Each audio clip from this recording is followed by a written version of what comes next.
నడిపించుకో నాదే పోయింది ఖండించాలి ఎందుకు హాట్ టాపిక్ గా నడుస్తుంది బీజేపీ మల్లారెడ్డి బీజేపీ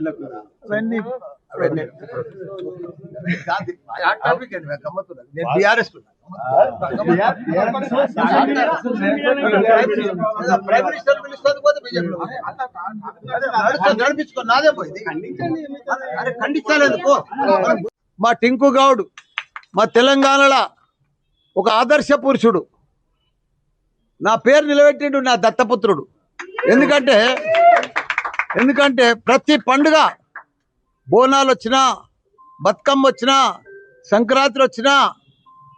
శివరాత్రి వచ్చినా ప్రతి పండుగ పిల్లలతోటి కానీ ఆడబిడ్డలతోటి కానీ ప్రతి ఒక్కరికి కూడా ఆ పండుగ వాళ్ళతో పంచుకొని పెద్ద